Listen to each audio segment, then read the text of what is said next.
Um, Good evening on this great tropical Thursday. I've got Sam Kane in tonight, who runs an incredible shop called Great White Tattoo in Kirrawee in the Shire. Sam's had a really interesting career. He's a super creative guy. He's got one of the most beautiful shops in Sydney. I've not seen my eyes on it, laid my eyes on it myself, but from all the Instagram stuff and the feedback I've heard from customers and other tattooers, it's somewhere I want to go check out. So let me bring Sam in to the room and for this Thursday night. Hi everyone, all of our regular viewers. I really appreciate it. You'll understand these glasses. Sam. Yo. Mate, I couldn't get the shirt, so I had to get these as a quick substitute. Mate, they're even better. Mate, well, thank you. How you doing, buddy? I'm good, man. I'm good. How are Cheers. you? Good. Cheers. What are you on, the rums or what? No, Negroni. Oh, nice. Yeah. Nice. Man of style. Actually, I'm pretty empty. I've already finished it, so. Feel free to top it up whenever you want, mate. So, I will. So, cool. How's your day been, buddy? It's been great, man. We just me and Brooke walked the dog this morning. Went down to Warrenora, just along the river, and then Nice. worked on a couple of commissions and did a bit of prep work, and then yeah, just been cruising. Cool. So I imagine this could be an assumption, but are you a Shire boy, born and bred? No, I was born in New Zealand. Oh, wow, there you go. Yeah. Lived in Auckland. Well, I was born in Auckland, lived in Auckland for about 3 years. And then we moved to the South Island. And we're living on a farm down in Mount Hutt, like the ski fields down there. Okay, Lived cool. there for a bit, moved to Christchurch, lived there for a while. And then my dad got a job over in Australia. So we come over to Melbourne, lived in Melbourne for a bit. Did year 5 and 6 in Melbourne, and then basically I don't know if he got made redundant or lost his job, but he pretty much packed us up into a combi, and we hit the South Coast, and we lived on the South Coast for about 4 or 5 months in a combi. Wow. And then eventually made our way up to Ulladulla, where I did year 7 at Ulladulla High, and then we're only there for a year, and then moved to Cronulla. So I've been in the Shire the longest.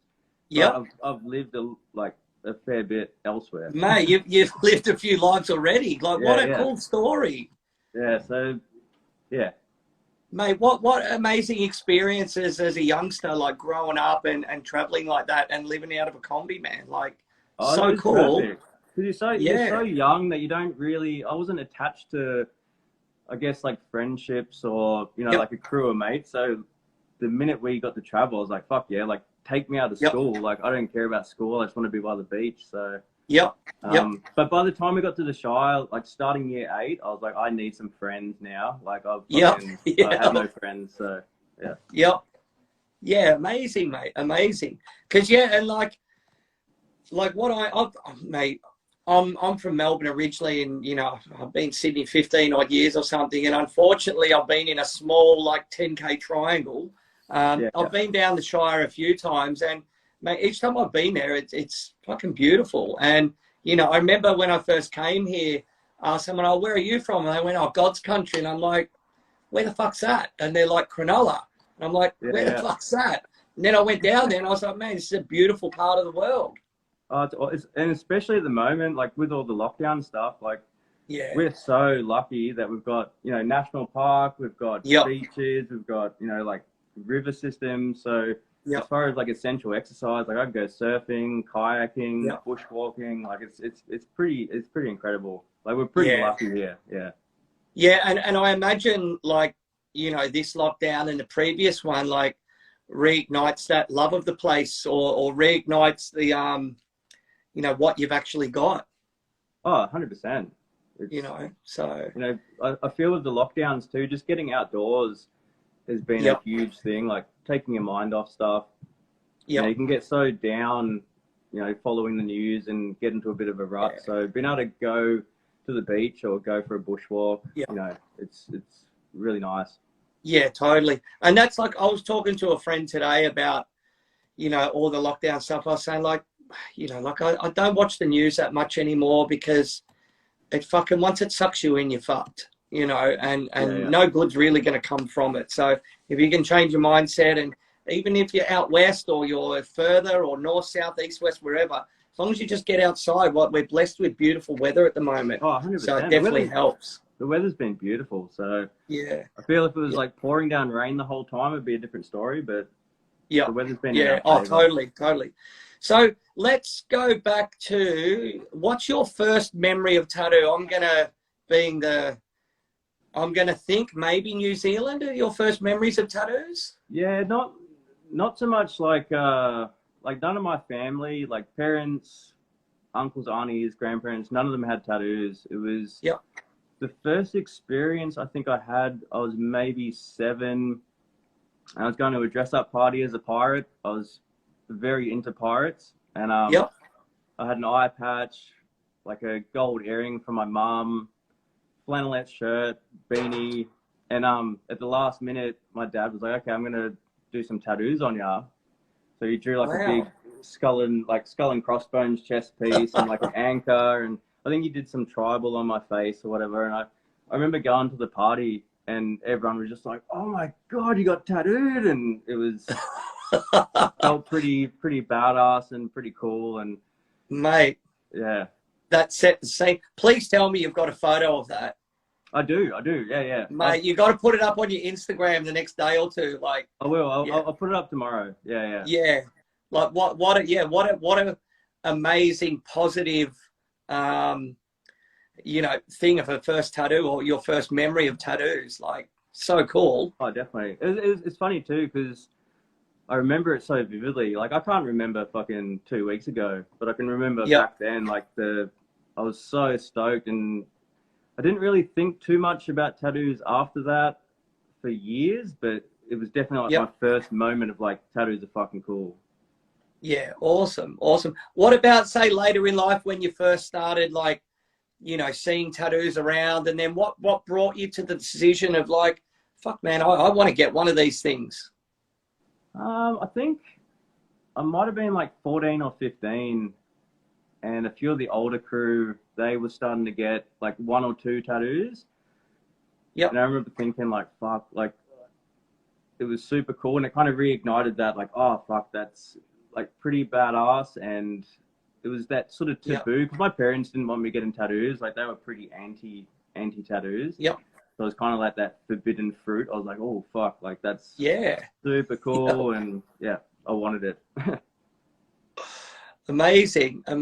Yeah, it's funny how it was like that. Like, saying my parents were anti-tattoos, and, you know, I think just from their generation, their view of it was like not, you know, a positive one. Yeah. I think they didn't they didn't hate them. They just didn't want me getting them until I moved out of home. Yeah. Or, you know, like I wanted them from 15. You know, like I wanted like little silver fern with a bit of tribal around it, and and then they were just like, no, you have to move out of home first. So yeah. Oh, that one got thrown around so much by parents back in the day. While you're under my roof, you'll live by my rules.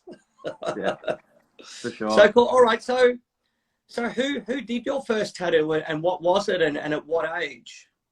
So I moved out of home I just turned 18, and I was like, yep, I'm going to move out of home. The first thing I do is going to get a tattoo. And it took me a year because I just stewed so much on it, and I was so nervous about getting it. So it wasn't until I was 19 that I got tattooed, and I went down to, I think it was called Cronulla Ink. And I don't know if you can see it. There's like a little bit of script down there. I ended up getting tattooed by, her name was Pixie, I think. Okay, I don't know if it was a nickname or a name, but she was super nice, and I pretty much just walked in. Although I had all these traditional tattoos I wanted, and I had all these shops that I really liked. So you were doing your research. Yeah, I was doing my research, but I was like, oh, how do I start getting tattooed and like kind of coach my parents into it? So I was like, I'll get their names. Yep. Test the water. As a meaningful tattoo, but also like, yep. you know, you can't be too angry. Yep. And so I just walked in there and got some script. I think it's just Edwardian, but it's held up really well. Nice. Like 16 years down the track, or 16 years, whatever it is. It's pretty perfect. So I'm pretty stoked. It was a good experience, and it got me hooked. Yeah, amazing. All right, so you've got the first one out of the way. You know, you're obviously doing your study and stuff. Actually, before we go further, what were you doing work-wise back then? So straight out of school, I went into. So I was young for year 12. So I was 17. Did my HSC. Went straight into. I was a refrigeration mechanic apprentice. Yep. So cool. I pretty much finished HSC, and then 2 days later, I was into a full-blown apprenticeship. Yep. And I did that for about 4 years, and I was just hating it. You know, it was real long hours because we did commercial refrigeration. There was a lot of, so we're doing like butchers, like cool rooms, freezer rooms, like after hours, I imagine. Pubs. Yeah. Yeah. So there's a lot of emergency work. So we're working 12 to 16-hour days every day. Yeah. So and you're on minimum wage. Yeah, but whilst I was young, it was sick because I had, you know, company car when I was second year, and I was able to afford to get tattooed heaps. So during the whole process of being a refrigeration mechanic, I was getting tattooed like every month. Wow.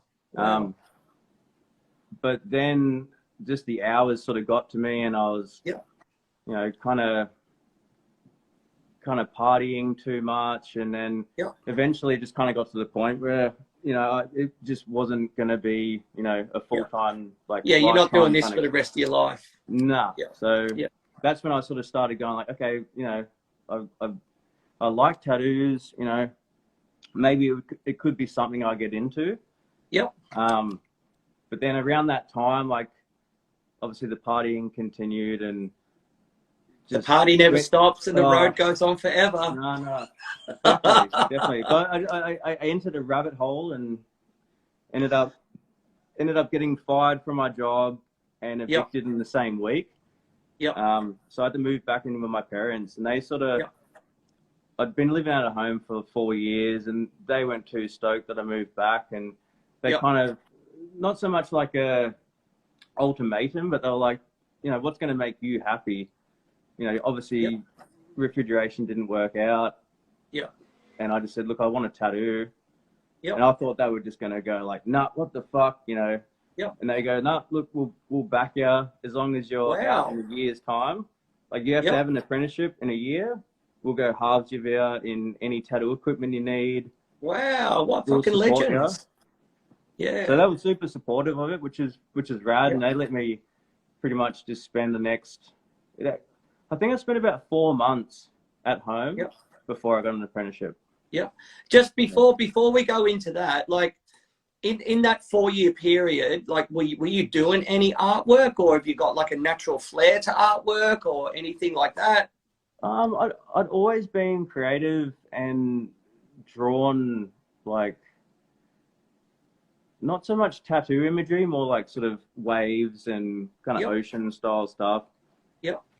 And then when I was getting tattooed, I'd usually make like a scrapbook of kind of like cutouts of magazines and like little pictures that I'd drawn to give the tattoo artist. So I wouldn't say, not really, like I wasn't really drawing tattoo stuff. I just really wanted to like be in kind of like involved in the process of your tattoo. Man, that's please tell me you've still got those sketchbooks and stuff.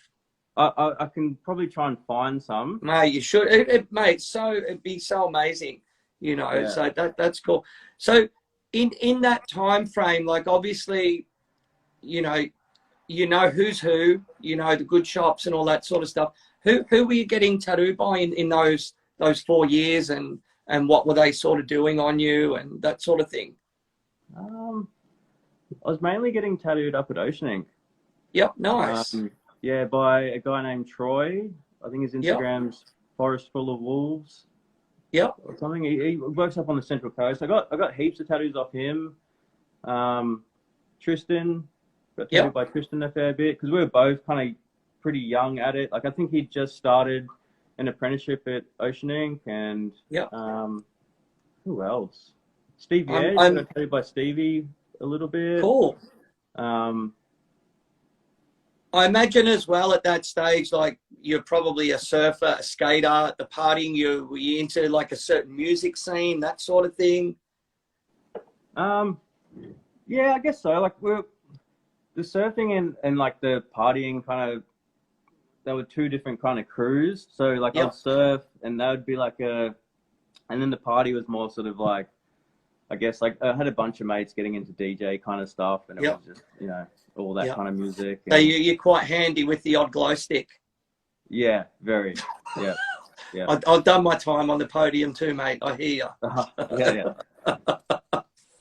All right, cool. So within that period, mate, I'm blown away that your parents were that supportive and that open to like, hey, we want to make our son happy. We're going to go halves with him, blah, blah, blah. So in that time, what did you start doing? Were you doing like flash sheets? Were you, what portfolio did you present and who to get an apprenticeship with? So it was like a combination of stuff. I had not so much flash sheets, more so like just like, I guess like single pieces. Yep. And my folio was like pretty traditional based. Like I like traditional tattoos. So I mainly focused on that, and I tattooed myself a few times at home, all traditional stuff. So I ended up going into a shop in the city, and he was like, oh, you know, you shouldn't be tattooing at home, even on yourself. Like, don't show that to certain shops. Yep. And he's like, your folio, like, you know, you need to have a bit of diversity, but here's a shop that might be looking. And he sent me in the way of Mischief Moon. Nice. And I remember I went in there, and it was just a real old school, cool street shop in Darlinghurst. And they were all super friendly and real supportive. And although, you know, they kind of looked through my folio, and I could see that there was, you know, they weren't too impressed with maybe the amount of work that was in it. They sort of said, like, you know, like, how about you go back and how about bring us some black and gray drawings in the next month, and then we'll see. So then I think it was like 2 weeks later, I come back with some black and gray stuff, and they were like, look, how about you go away and do some tribal and some lettering. Nice. And then I kept on coming back like every like week or so. Yep. And I don't know if they like liked necessarily my stuff, or if they were just kind of getting a little bit kind of like, fuck, this guy's never going to go away. So they're like, okay. I'd probably say they might have been impressed by your persistence and your dedication, because I know myself, if you said that to most people, they might do it once or twice and then go, fuck this shop, they're not going to give me what I want, I'll go looking somewhere else. So I think it sounds really cool that the door cracked open and you kept coming back and doing it. Like, amazing. They were just super nice too. Like, you know, Gareth Parry, who I still talk to now, like, they were so positive, and like they give constructive criticism, and it just kind of made me want to come back even more. So I think it took about maybe 3 months of coming back and forward, and then they gave me a 3 months trial. They're like, okay, cool, come in. And you know, you can, you know, tattoo yourself or tattoo a few mates. And because I'd already tattooed myself and tattooed a few friends, I just wheeled in my trolley on that first day. And I think I'm not leaving. I think they were a bit taken back by that and being like, oh, like, what are you doing? And I was like, oh, I'm going to tattoo myself today, and then just went for it. So, mate, amazing, dude. So cool. Who was there at that time? Like, obviously Happy, Gareth, because so many good tattooers have started their career at Mischief Moon. I know, like, obviously Gareth's a great tattooer. Claire Hampshire, Clarity, she was working there early in the piece as well. So a lot of good people have come through there. So I think Clarity might have just left. And gone to Tattoo Dharma.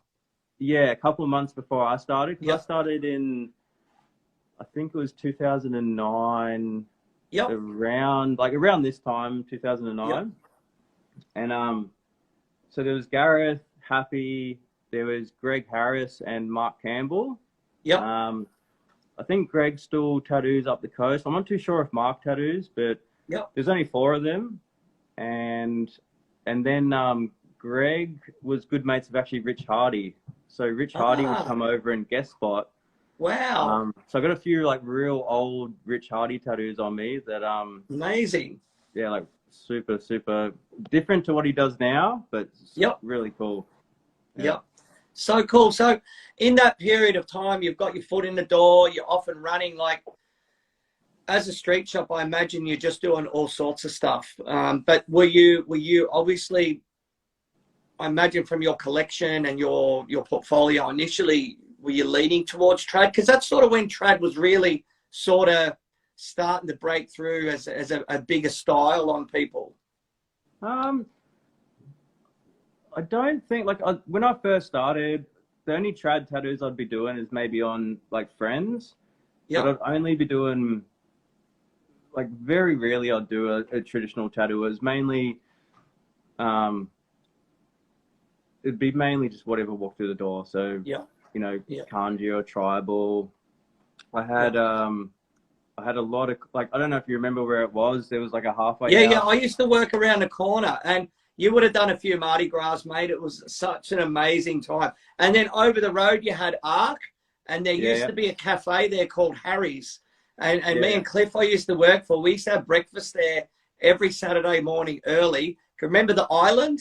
Gilligan's Island? And there'll just be carnage. We'd sit over there and have breakfast and just watch the show, mate. It was amazing. So there was like a halfway house, like 2 doors up. Yep. So I had I reckon about 10 to 15 people that were all like mates in that halfway house that would come get tattooed by me. Yep. And I tattooed one of them and obviously went back and told, all the crew or whatever. And it was rad. They'd just come in with, $50 to $100 and want a little bit of tribal or lettering. And usually it was straight from the methadone clinic.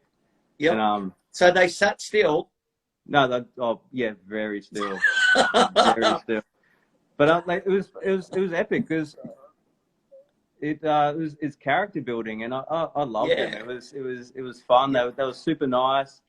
They would always turn up on time and pay the money and get tattooed. And sometimes I'd book in, and actually one of them would always leave like these little notes under the door, and I'd always open up the shop usually to like scrub the tubes and do stuff like that. And I'd open up the door, there'd be a little note, and it would say like, Sam, I can't come to the appointment today. I'm back in rehab. I'll see you in 2 weeks or whatever. So, mate, it's actually so cool to be able to experience that, because I think like with tattooing, I've always said like it's sort of it's where the elite and the underworld meet. It's everything in between, and if you can build a rapport with, a recovering drug addict or something in a halfway house, it's a big testament to your character, and being able to like talk to all walks of life. And mate, we're all people at the end of the day, rich, poor, fucking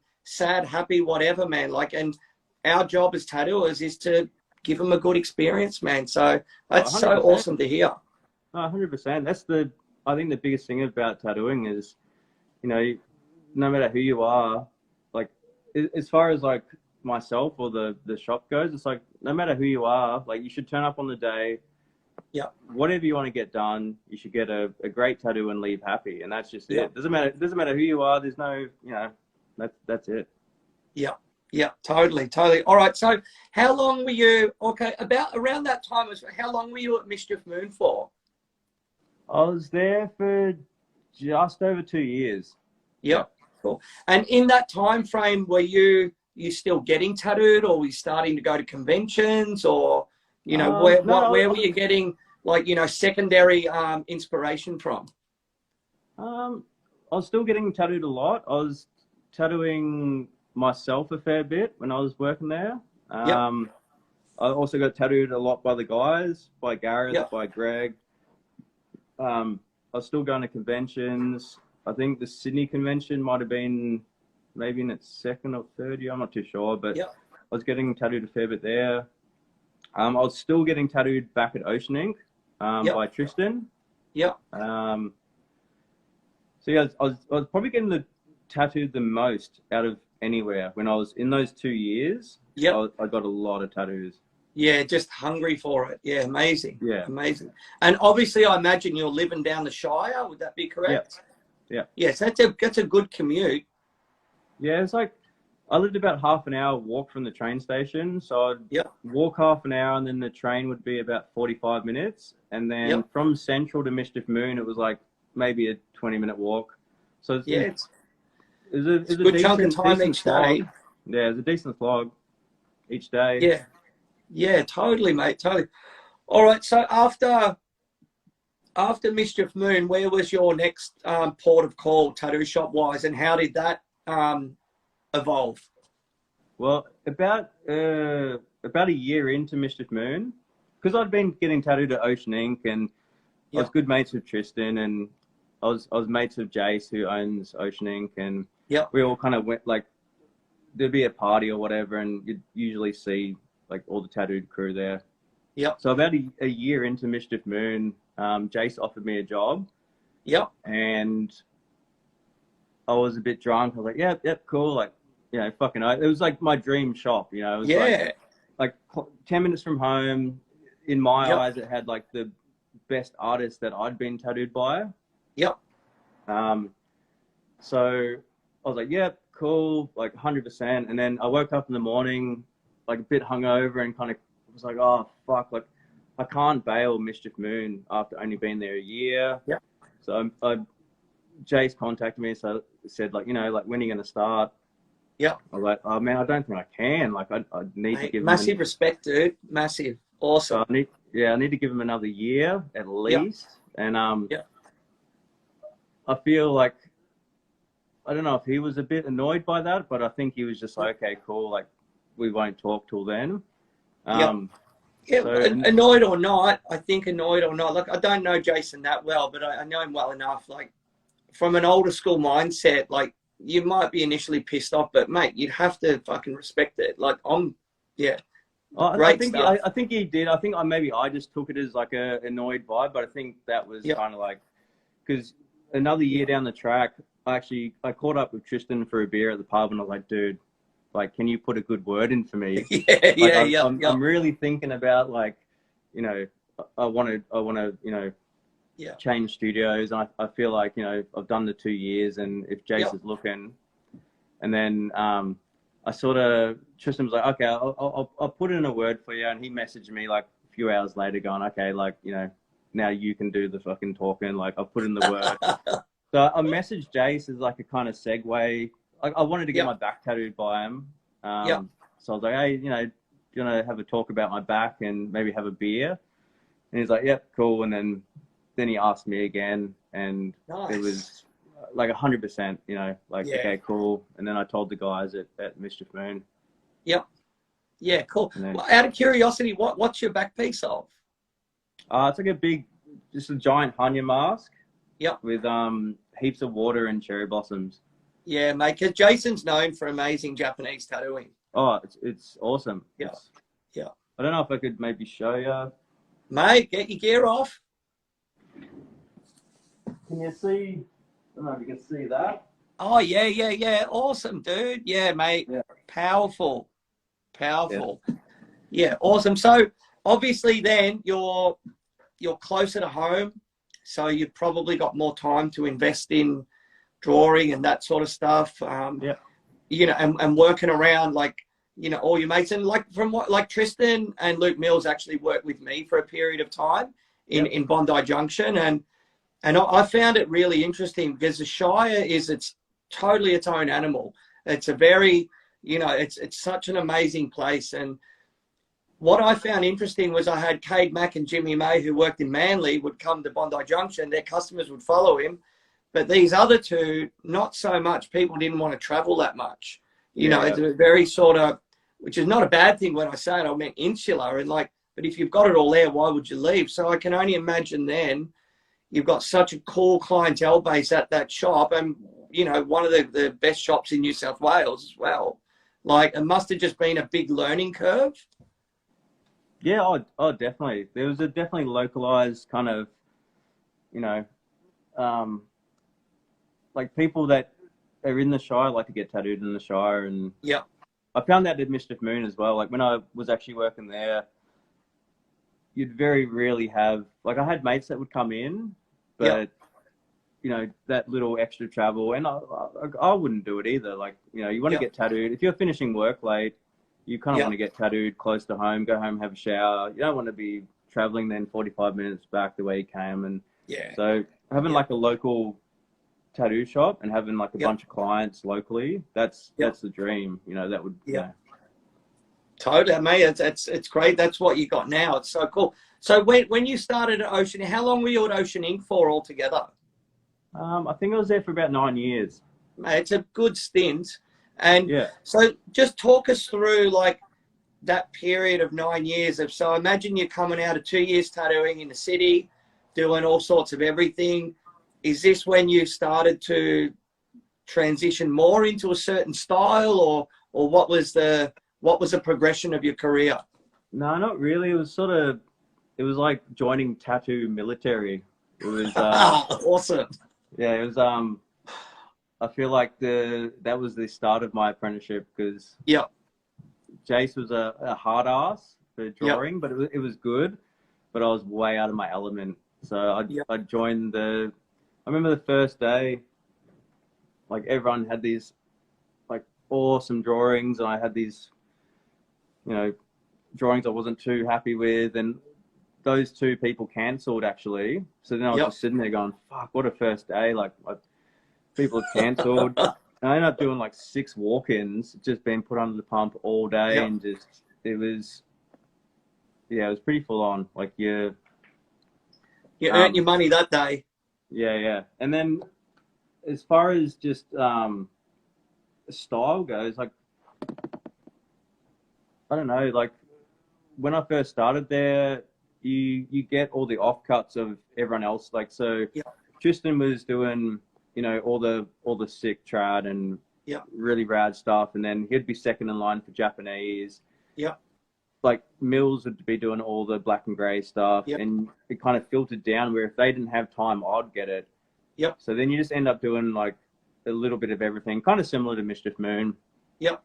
I was doing like a little bit of trad, but then I'd be given, Jace would kind of test me and give me a Yeah. Japanese job and say, like, okay, I'm giving you the sleeve. You got to have it ready in a week's Yeah. time from now. Yep. The tattoo's a week after that. If you don't have it done by then, like I'm going to be on your ass sort of thing. Yeah. Yeah. Yeah. Amazing. Yeah. Yeah, that's And cool then, because I think that's like a good way of describing, I think, a progression of a career in most studios similar to that style, where you've got your people already doing their stuff. You come in on the bottom rung, so to speak, and you've got to, prove your way and earn your way up. And then, we'll throw you something this way, see how you develop. And then, all right, he's got that. He's going to do his stuff. He's going to have his drawing ready and off you go. And then it just sort of keeps evolving. I'm trying to think the first time I met you might have been, I remember, I think it maybe 10-ish years ago, 9-ish years ago, like the Lighthouse crew did a dinner and drinks at a pub in Paddington. yeah. Yeah, the Lord Dudley. And it was cool because, yourself back then, Sydney shops weren't that friendly, so to speak. So it was sort of, rare to get people together. And mate, it was awesome. Like I remember we all got loose and, it was kind of like a new era of tattooing. Was starting to evolve. And I think Instagram had just come on the scene, this sort of stuff. And, so a lot of things were changing and new shops were starting to pop up. So, yeah, it was cool. But I also remember early in the piece, seeing stuff on Instagram. You got right into, I would say water sports, but not. But you were doing like a lot of photography and stuff. And you had that little thing in like a full pro setup. What was going on there? So way back in school, the one thing, like I wanted to be a photographer back in school.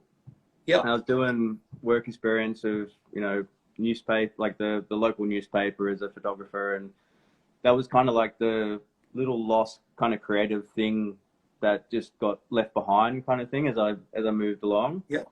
So, and I always surfed, and I think tattooing, I had the money to then get the camera gear that I really wanted, that I'd always dreamed about, and then could kind of, I guess, like dabble a little bit more, and getting back that little lost kind of art of photography that I really enjoyed doing. Yeah. And we always go snorkeling or surfing, so it was something where I could, outside of tattooing, be a bit creative and, yeah. Yeah, amazing. Yeah, I remember just being like captivated by it, going, fuck, man, this is cool. Like, it's just different, because I'm like, my outlets outside of tattooing are like cars or motorbikes or partying sort of thing, but it was like mad. And then I remember, correct me if I'm wrong, but maybe not long after that, like, I remember seeing you started to do these skulls with a lot of different stuff inside them. And you kind of created your own instantly recognizable style, so to speak, or instantly recognizable. Oh, that's Sam Kane. Sam's done that, which is really hard to do. So talk us through that, because I think eventually you did a book on it as well. Yeah.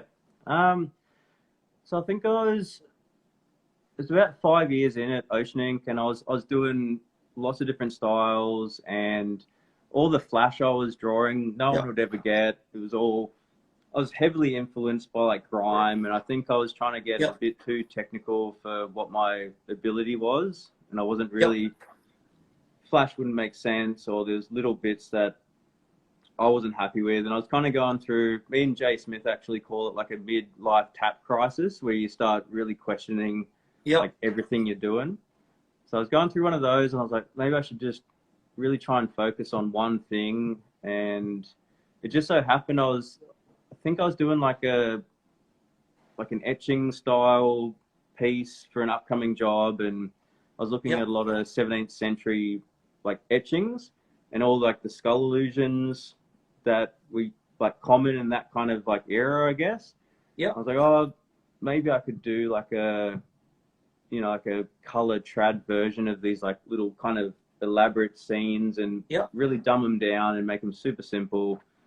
And maybe I could try and do that as my flash, or see what happens. So I was supposed to bring it in. I did, the first one I ever did was kind of like a Japanese one with, they had like finger waves as the teeth and cherry blossoms as the eyes, and like a bit of a dragon to cap off the top. And I painted it one night, like late after work, and I was like, oh, like, I wasn't even too stoked with it. And I posted it online. I went to bed, and I woke up in the morning, and it was probably by far the most popular thing I'd ever posted. And I was like, okay, fuck, like obviously people like it. Maybe I'll do another one. And then it just snowballed from that. The more I did, I think maybe I did 10 painted ones before I got the tattoo one. And then once I tattooed one, then it just, it just snowballed. But I think from that as well, like you would have, for tattoo collectors, that would have been something they would have come. I imagine you started getting people coming to you that had cool collections from all these different tattooers, and they wanted a skull from you. Would that be correct? What was that? Sorry?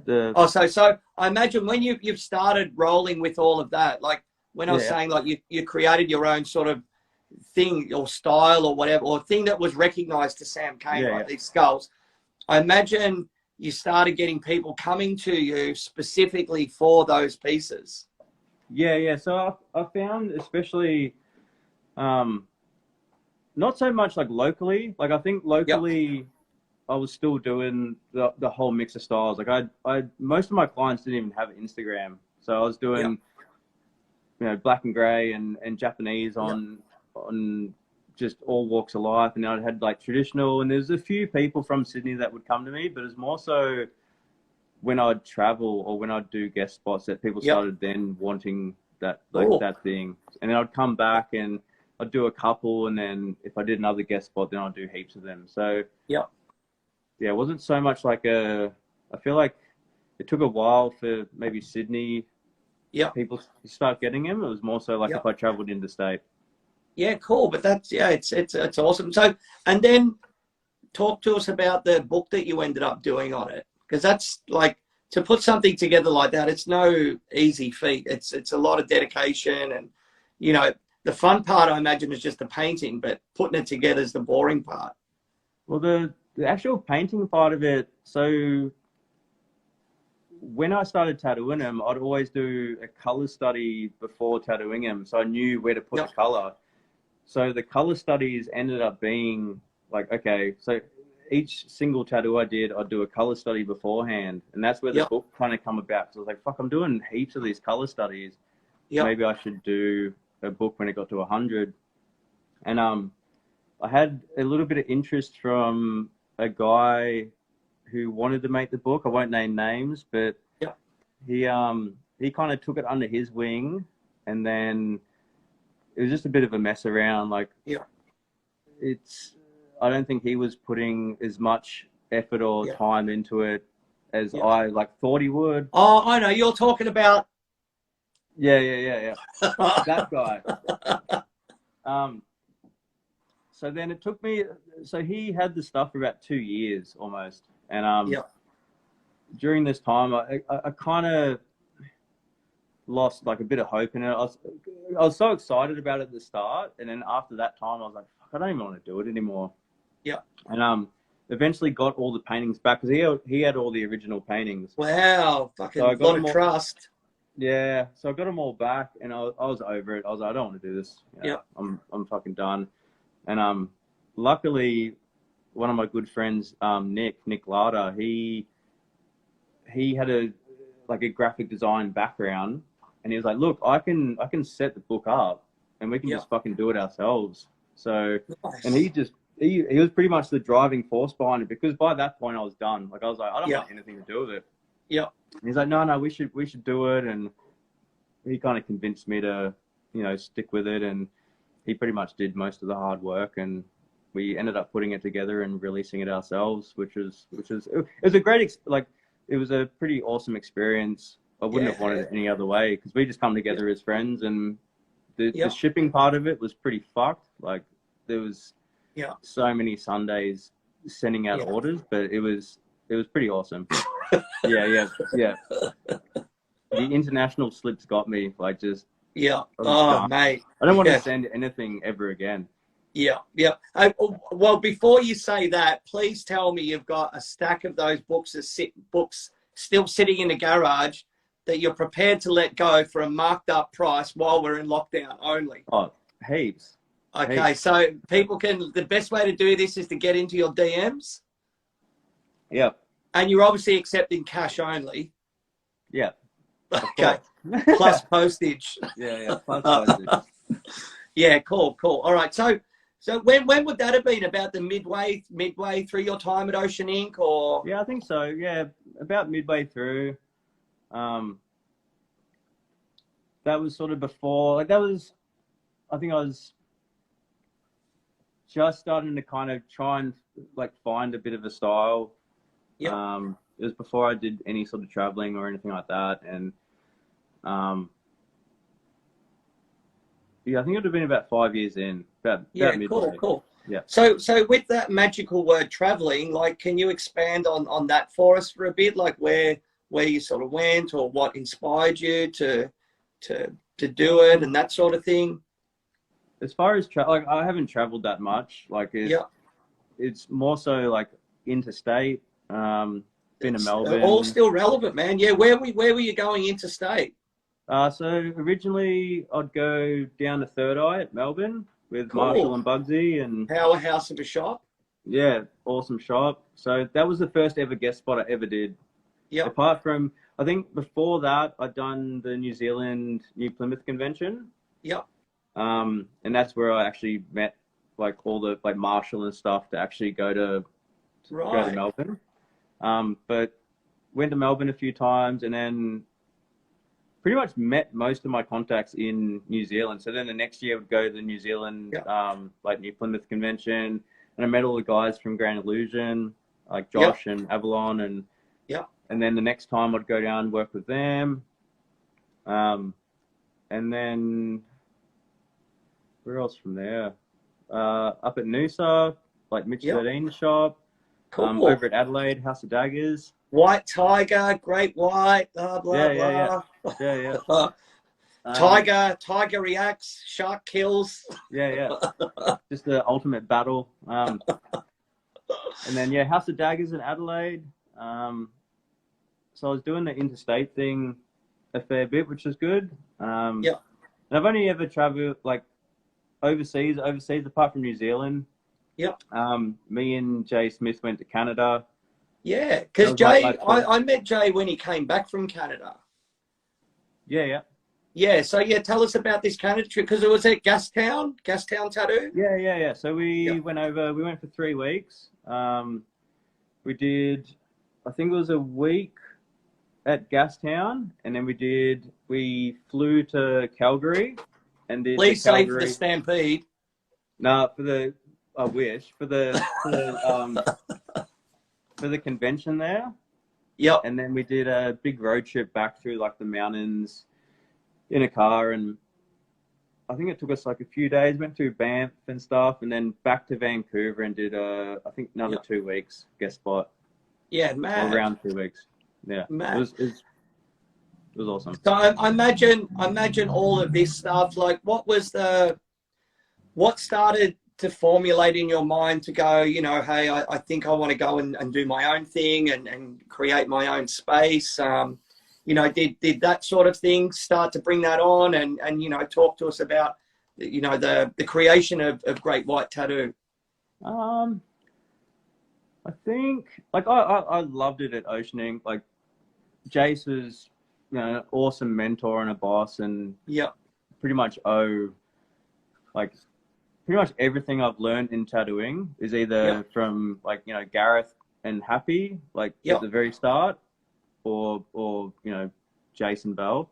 He taught me, how to draw water, every little aspect of tattoo that now I pass on to, people at the shop that ask.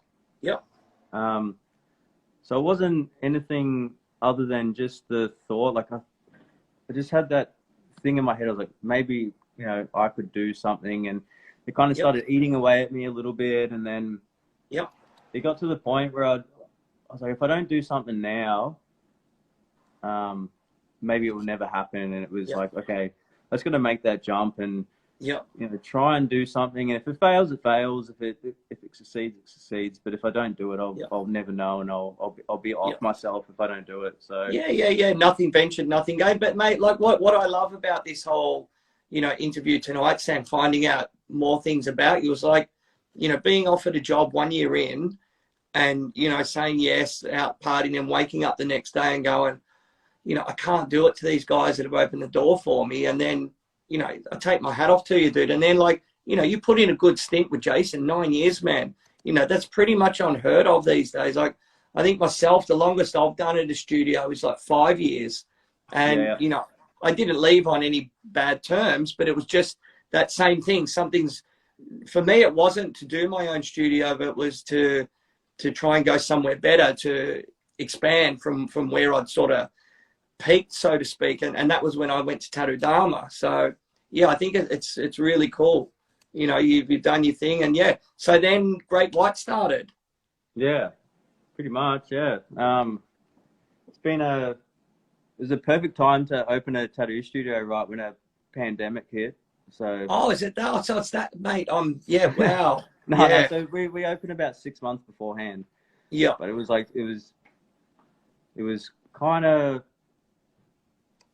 I don't know, I feel like you would understand this. Like opening a tattoo shop, I feel like it's moving out of home from your parents for the first time, where you kind of go into it and you're like, oh, like that's all the shit I took for granted, and fuck, like I can't believe that cost so much. And so the first few months I was pretty much chasing my tail, just being like, fuck, it's a whole other animal to learn, and it's you until you've done it, you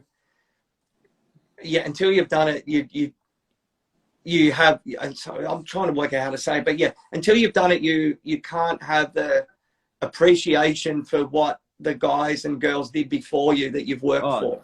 100%. Like I take my hat off to any like shop owner, because it's just it's a hard slog, and we're only it ain't a early 9 into to it. 5. No. Yeah.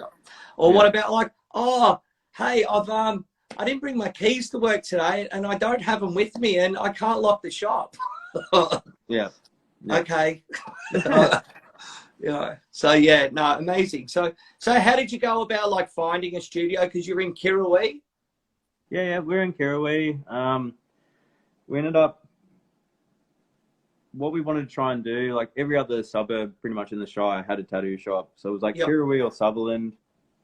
Kirrawee's got this like little group of shops, and I never really wanted to have like a street front shop. I was a bit kind of cautious about doing the whole, walk-in street front shop. But my partner Brooke, she was just like, nah, like think about in 20 years time, like you want to be the shop that good girl cater to everyone. It doesn't matter, Instagram, whatever. You're just known as like a local shop, and you need to be, street front and all that kind of stuff. So accessible and accessible. Yeah. So I was kind of back on the fence. I was like, oh, okay. And she kind of led the way. And we ended up finding this terrible place. It's like an old fruit shop. It was flogged, like absolutely flogged. And but a good place to start. Yeah, and it was a good, like it was just a big square block, pretty much. And they had a lot of work to be done to it, but it was in a great location. It was Main Street, Kirrawee.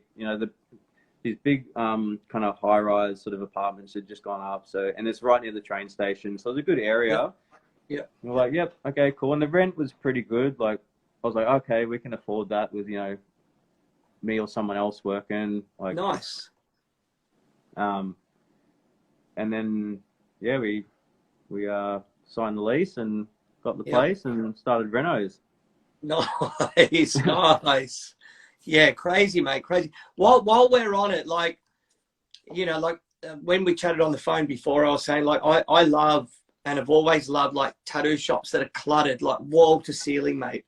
To me, that's the best. Like, customers laying down, there's no awkwardness, in a white box and whatever. Like, there's something to look at. You're keeping them occupied, and it's a expression of your personality, but also the people that work with you's personality. Like, I encourage everyone to deck out the space as best they can. I imagine you're the same. So with all that in mind, can you take us to the front door and give us a walkthrough, please? Yeah, because I think, like I said at the start, like, it's one of the most beautiful tattoo shops out there. I'll try and flip this thing around. All right. So usually this is all the roller doors. So this is usually open to the public. Nice. So that's just glass. We've got some recent additions by our friend Savvy Sign Co. He's like painted these big things on the window. Keeping it the seaside vibe. Yeah, but this is like the entry. So we've got it's a bit of a shame I can't open the front, but we've got the like all the gold leaf sort of door. Yeah, mad. And then this is sort of our like little front entryway. So we got, man, what an eyeful. Yeah, like this is our little kind of shack at the start. Mate, my brain's exploding. Actually, I'll bring this up. This is Darren, who is our apprentice. This eagle sheet he dropped off as a shop warming gift. Wow. And this is pretty much, I was so blown away. Screaming eagle, amazing. Oh yeah, I was so blown away that I basically said to him, how long have you been wanting to, get into tattooing? And he said, can I butt in here? Please tell me, is this flash paints? Yeah, it is. Yeah. Man, amazing. So this sheet, I got him in pretty much the next week and was like, dude, you got to come hang out and see if you want to, if this is one of, the place where you want to work pretty much. But yeah, so back through here, we've got the little doors that we're going to eventually paint all those. So this is like a little bit of these are actually 100 kilos each beam. Wow. The old iron bark beams from an old bridge. And then that sort of Amazing back entrance. to the Yeah. shop. More Sevi Sign Co. sign painting. So cool. And then I'll take you through each of the stations. So we got that please. station. She's just started doing like all eyebrows and lip tattooing, and she's going to start doing cosmetic tattooing. So Epic. that's sort of her little space. Yep. And then we've got. Hey, have you had yours done yet? Yeah. I know it was a silly question. I just couldn't see from the bad lighting. No, my brows are good. Yeah. And then this is Ben's station. Nice. Benny does like the old school sort of Sydney trad. Yeah. He also does like the fine line kind of cholo-y ballpoint pen kind of stuff. Yep. Nice. He just recently did a couple of really cool paintings that I saw that sold. Ben DeLuca, correct? Yeah. Yeah. This is Talia's little area. She's got Talia's stuff's kind of on the ceiling there. Oh, awesome! Like real trippy, psychedelic, awesome stuff. That's my. So we got Heath Knock. I was gonna say, tell me about the surfer. Yeah. We got a Bugsy original. Actually, this is one of my favorite things in the shop. It's Alex Kidd Tattoo, who works with us. One of our good mates. His dad is Nelson. Yes, so this is an old Nelson sheet from '87. Epic. Original. It's got all the stencils taped to the back of it. Hey. More importantly, how much are those prices? How much for that wizard? Sorry, what was that? How much for the wizard? No, how much for the 180. wizard? 180. 180. I'll give you 150. Yeah, sweet. Done. There's a few things. That's our little son, Pablo. Nice. A few things over here. Bunch of machines. This is actually the first machine I ever bought. Sunskin. Yeah. Well, while we're on it, that was one of my questions later on. Talk us through your machine setup, please, while we're at the jewelry box. So this is pretty much the daily driver. It's a Dan Cuban MC14. That's what I line with pretty much every single tattoo. And then the Sunskin, that is like fine line. And then I've just recently got the Shag. Nice. Yeah, I've got two of the ones. They're so nice. So that's been pretty epic. Before that, it was all Stigma pretty much. Hey, let me. What about Color Dragon? That's got to ring a bell back at Ocean Ink. The red boxes of needles. Yeah, the needles 100%. Yeah. I think I'm pretty sure everyone was on Color Dragon. No. Only the people in the know. Oh yeah, okay, yeah. Only the people in the know. Yeah. So we got Daz's station over here. Lots of Darren flash. This is the sort of flash that was in his folio, like before he even apprenticed. Yeah, phenomenal, mate. The guy's so prolific. It's mind blowing. It's incredible. He's such a hard worker. He's very very proud to have him in the studio. And then we got a bunch of stuff on the ceiling, a bunch of artworks from a bunch of people. Yeah, mad. This is Gus's station. Bunch of Gus flash. Nice. Gus is like a mad all rounder, isn't he? He does like amazing black and grey. Yeah, 100%. He does awesome black and grey stuff. He just recently did, like cool sort of traditional stuff. I believe he's starting to build machines as well. I heard on a grapevine, which is super cool as well. Yeah, he's doing good things. It's good. He's super productive. Super motivated. So it's nice having him around. This is Alex's station. Just a bunch of flash. Got a bunch of flash on the Yep. ceiling as well. Got old Marlin over here. Nice. It's too hard to show everything, but No, I know, but mate, it's phenomenal, dude. It's phenomenal. So, with all of that, like you're open. I remember from the front door. Like, have you shown us everyone's station? yeah. So it's only small. So it goes from mine to Talia's, Yep. Ben's, and then Brooks right up the front. Yep. And then we've got like the little front counter bit. We've got Darren, Gus, and Alex. Yep. So it's all pretty cramped in. Then we've got like all the sensor machine. But that's like classic, like local style shop, mate. I can imagine there's quite a lot of banter that goes on throughout the day, and you must get, like, being a local studio, quite a lot of local characters dropping in to say hi and all the rest of it. Oh, definitely. Yeah, we there's a good local crew that always pop in, and I think the banter thing, like, I like small shops, and Yep. you know, you can really, like, I want to see what you're doing, sort of thing, and the best thing about, like, all the crew that work here, like, we all love tattooing, and we're all passionate Yep. about tattooing, and we Yep. like food, and pretty much all we talk about is, you know, what's for lunch, or, you know, like, you know, what's next, you know, so. Yep. So this Mate, is a little hand amazing, wash dude, thing. amazing.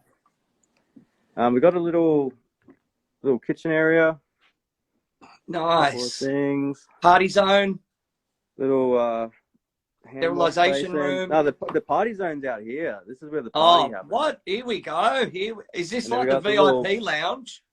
That's the VIP lounge, a little toilet Oh, there. nice, And nice. Mate, hey, do you follow that Instagram page, Tattoo Toilets? Yeah, I do. Yeah. Mate, you need to, we both need to be featured. Definitely do. But yeah, that's the latest little thing. A little bit of a Nice. deck out there as well. Mate, the smoking lounge? We got a, I don't know if you can see, it's a bit too dark out there. I can put the lights on. We got like so down the stairs, we've built a deck, and we've got a barbecue, got a little fairy lights. Mate, you know what? I've heard, this is perfect time. I've heard a little rumor that a couple of dudes are going to do like an old school thing on Instagram called the something, and it's going to be a way of like uniting shops and try and get them all together without any, you know, all the political stuff or whatever. And I've heard that it's they're going to be asking shops to host little like monthly get-togethers and just, you know, showcase everyone's shop. So, mate, I dare say you're going to get knocked on the door for the barbecue come summer. Mate, I'll be keen as we got the charcoal system, we got the smoker out there, we got everything. Nice. Amazing, mate, amazing. All right, so the time's flown, Sam. I thank you so much. So, any sort of like merch you guys have got on at the moment, or you flipping tees or prints or whatever? What's the best way for people to get some stuff? A little bit of everything. We've got a bunch of merch coming through. We've had pretty much the whole lockdown. We've had the most overwhelming response of like our clients, like the community behind the shop is incredible. Like we've been able to sell merch, reorder merch, like order more stuff, sell that. It's been incredible, and especially because I see a lot of people that are ordering the stuff. You know, they're out of jobs too, and you know, they're out of work, and they're supporting us. So it's pretty special that, you know, we're able to, you know, not be able to tattoo, but almost turn the shop into like a bit of a, you know, sell clothing, sell prints, and have the backing, you know. Yeah, I think I 100%, man. I think a lot of this stuff is what it's, as much as we're disconnected at the moment, like physically, I think there's a lot of deeper connections sort of happening between studios, between artists, between clients, all this sort of stuff. And, you know, I really hope when we've still got a while to come out of all of this, but you know, like initially talking to you at the start of this interview, like a greater appreciation of what we do have and what we have access to, the friendships we have. You know, the human interaction is such a huge thing. And as tattooers, you know, we've got the power of the human touch on people daily. But when, you know, like you're saying, you've got such a small studio, so much interaction going on, like the energy level, we're all sort of craving. And it's amazing to see. So I think and believe that the tattoo community, obviously it's got its back, but we're just going to get closer and stronger together. And people just appreciate things more. So yeah, it's powerful stuff. And a credit to you, man. Like, you know, the shop you've done, the crew you've got, like you know, a really cool local area. But I'm sure you get people traveling in from out of the area as well. Like the way I had your shop described to me is, it's like it's a destination, because you've got to go there to check it out, because, you know, it's amazing. Same as Tristan's shop, like TLD in Gymea. Yeah, 100%. Like it's somewhere that you want to go. It's an experience, which is it's the best, man. And, you know, and I love it. Like, you know, I'm fortunate to have that at Little Tokyo and all these sort of things. People, I think, when we get released from this fucking shit show, are gonna like have a newfound appreciation for it all. So credit to you, man, and power to you. Oh, thank you very much. Yeah. So yeah, it's good. So any sort of future plans other than getting your QR code ready for when we get back to work? Not really, man. Like future plans are just keep trying to, you know, do good tattoos and try and create like a bit of a hub for, you know, good tattooing where people can come and, you know, get what they want and leave happy, sort of thing. Like I want this shop to be here in 20 years time, and 100%, mate. I just want to have a good. I just want the community to feel nice when they come here. You know what I mean? Like you can turn up, you can get whatever tattoo you want, and you leave happy, sort of thing. So that's the main goal. And everyone that works here, they're in the same boat with that. You know, they all strive to, you know, treat people right and do good tattoos. And, you know, like if someone comes in wanting a little kanji on their wrist, they leave with the best kanji on their wrist. They don't leave with a trad eagle because they got talked out of the kanji because it's But I imagine that person getting the kanji is going to have the best experience, and within 2 years, mate, they're getting a Japanese back piece. You know, hopefully, That's it becomes how it works, one of the big, but when a tattoo shop's got that amazing energy, which I know your shop does, it becomes almost addictive to people. They want to go back to it and they want to be a part of it because it's such a cool experience. But how long have you been tattooing now? I'm gathering like 12 years, something like that. Yeah, mate, that's pretty much perfect. 12 years. Yep, mate, it's amazing, Sam. What you've done in the 12 years you've been tattooing, man, is phenomenal, dude. And like I always say, like I've been like I'm 30 plus years deep into it, right? And what I love about talking to younger tattooers like yourself that are so successful and so creative early in your career, like I can't wait to see what you're doing when you hit the 20-year mark, the 25-year mark, the 30-year mark. Like you're going to have such a creative and expressive long-term career, man. I'm envious of a lot of you younger tattooers. It's so cool. And you got the backing of all those clients and everything. So yeah, like long live Great White, man. It's going to be epic. Yeah, cheers. Yeah, I can't wait for the next 20 years. It's going to be great. Yep. Yeah, bring it on, man. Bring it on. All right, mate. Any last things you want to say to anyone or any shout outs? I just want to say a big thanks to all our clients, everyone that supported us during the lockdown. Pretty much we're staying afloat because of all the merch orders, all the prints, all the people that are just really keeping us alive. And it's incredible. It's truly humbling to, you know, see how many people are supporting us during this time, and we can't wait to be back in tattooing. And that's pretty much it, really. And thanks to obviously, you know, everyone that works here. You know, we're all like pretty much like a family. So we're FaceTiming and talking a lot, and we're all in it together, and you know, so trying to support each other. So it's a pretty good thing, you know. even like, I know a lot of people have got it tough, but these lockdowns, you know, you actually really you appreciate what you've got, and it's truly amazing, actually. You know. It's an eye opener, mate. And you know, most Sydney siders, we kind of got into the, you know, we had our lockdown. We had like 13, 14 months of semi-normality. So, but yeah. Cheers, mate. May the summer never end. Definitely. It's always all right, summer, buddy. yeah. Thank you so much, mate. And everyone give Sam his shop a follow. Love you all and talk to you all soon. Thanks so much. See you, buddy. Thank you. See ya.